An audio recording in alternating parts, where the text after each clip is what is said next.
What's up, Buck fans? Welcome back to Real Bucks Talk. Let's talk about the quarterback situation. We get to hear from Jason Light and Todd Bowles, and what is your plan moving forward about the quarterback position? Because clearly, there's only one in the room right now. It's Kyle Trask, and you're going to hear some good things from Jason Light about him. Clearly, he was a really good quarterback in the SEC with the Gators. He had hell of a good target in Kyle Pitts and Darius Tony and Pierce as well at running back. So he had plenty of targets. He's going to have that here. But is he the starter moving forward? Let's hear what Jason Light had to say. Some positives first. Yeah, we're very excited about Kyle. Very excited about him getting an opportunity to be a starter. Would be very comfortable with that. Excited, use that word already, but really am for him to get a chance to be with the starters in off season, starters in training camp, starters in preseason, which he's never done. He was a successful quarterback in the SEC. I mean, wildly successful. We took him in the second round for a reason. We didn't take him in the second round just to be a third string quarterback. Now it has yet to be seen what he turns out to be, but we're confident that it's going to be very good. No, we'll give Yeah, him. so initially, You have to give everybody I'm confidence. down, Jason. So initially, he's saying good things clearly because he took him in the second round. He don't want to throw his pick under the bus, pretty much. So you don't really know what you have. You only seen him practice, and you saw under Byron Leftwich's offense. So can he fit into Dave Canales' offense? Can he picture him running an offense that is catered to the quarterback, more of a 1-2 and go? Let's see. I mean, Kyle Trask, he said later in the press conference that he's changed his body. He's a lot more athletic than he was in college, and he can move around a little bit more, but he can't move around like Russell Wilson could. He can't move around like Geno Smith can. He's just not that mold of quarterback. He's more of the bigger stature, deliver the ball down the field.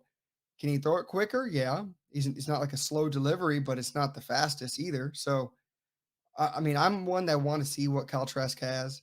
Yes, you saw the numbers he put up and possibly the best division of college football. I mean, SEC is where it's at. If you're successful there, your trajectory to the NFL is probably a little bit better than most. But the thing is, I mean, with quarterbacks, and Dave Canales and the Seattle Seahawks showed it. I mean, so many people write quarterbacks off, labeling this and that.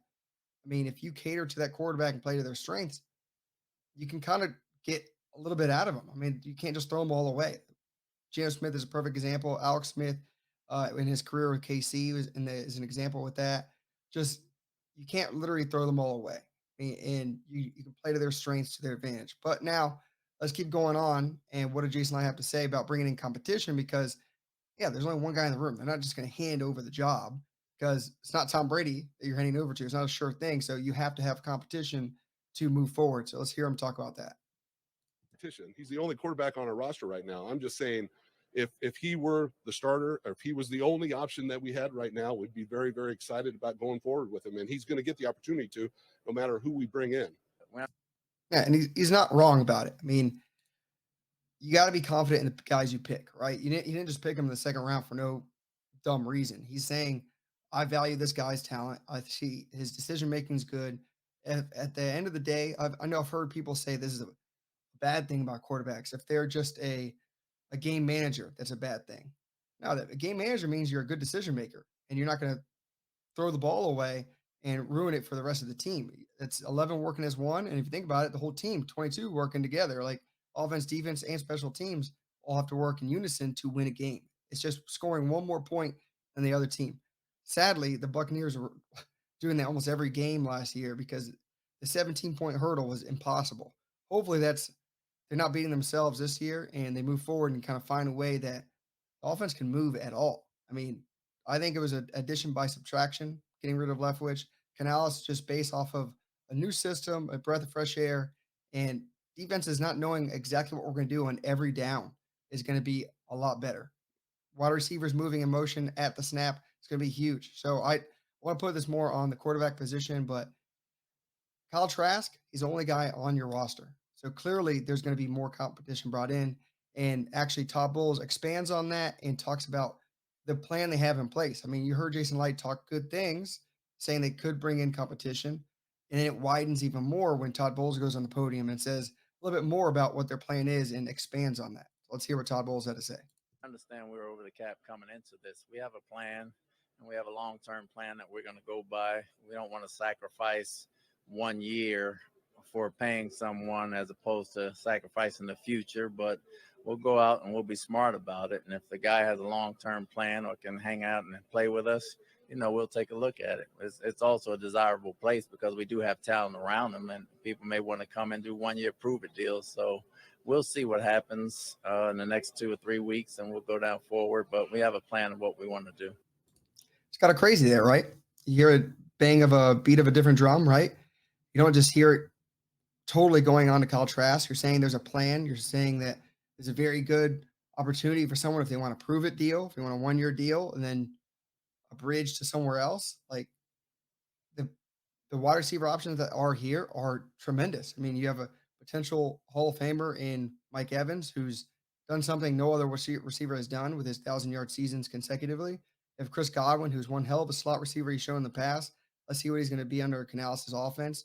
Two huge guys who can just win one-on-ones on the outside, and now they're going to be used creatively. Good luck. And if Gage stays, you have a guy that when he was in Atlanta was used in the backfield, was used in end arounds, was used in so many different ways. We just didn't use that because our offensive coordinator had no clue how to use his weapons. So again, the addition by subtraction. I think you guys understand how I feel about Leftwich in his play call. But in this one, Todd Bowles is saying, do we go into free agency? And we're clearly not going to break the bank. So Derek Carr, out of the question. Jimmy G, to me, still out of the question unless it gets later in free agency. And he's like, oh, well, I guess I'll just go here. It's the best option for me to win because I know these guys are good enough to throw to. Or dare I say, prove it and move on forward with like a Baker Mayfield because he's probably going to be in that little fringe area of he was a higher pick. He's probably going to be in the middle area where we have to spend for, as opposed to like a Drew Lock, who would probably just be competition. And you can get him for a low cap number, very low, talking about how he was saying, prove it and kind of stay long term. Maybe that's the type of guy just because of the system that he knows under Canales and just being in that and understanding what these guys want.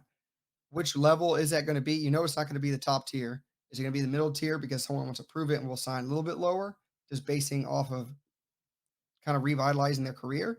Let's see. But you got a lot more from Todd Bowles here, which is usually you get less from him. He's usually not as animated, but I like that he actually opened up and talked about the plan they have in place. And I think they always have a plan in place. You have to, and they're not looking to lose this year. They still think that they can win the division, and they rightfully so. There's plenty of enough talent on this team.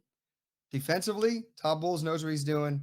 I think he can find ways to add little pieces here, and he even talked about helping with the secondary and stopping the run, stuff like that. But they're not looking just to be a project player. They're looking to win.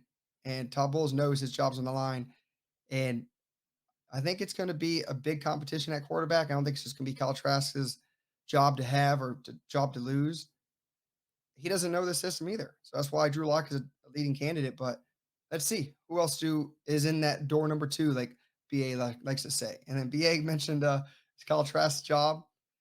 I don't think you can take his word for weight, I guess, because clearly your whole offensive staff's gone. So it's what does Dave Canales want right now, especially to move forward and be successful in offense. That's what I'm thinking. And Todd Bowles interviewed him specifically. Jason Light said Todd Bowles took a lot of this. And I think we're going to find out in the next 2 or 3 weeks which way is this direction going. Is it going to be a quarterback where it's more mobile, or is Kyle Trask going to adapt and learn the system pretty quickly, even though we know he's a slower learner of systems? Well, now, I like to talk about this. I mean, let us know down below what you think. Where is the quarterback position going to go? Are we sticking with Trask? Are we moving to a middle tier, lower tier? What are we going with? Or dare I say draft? I hope not. But let me know down in the comment section down below. The quarterback is a hot take. If you don't have a quarterback, you're not going anywhere. Let's put it that way. So, other than that, guys, thank you for all the appreciation and the likes down below. Hit that like button, help support the channel. With that said, until the next one.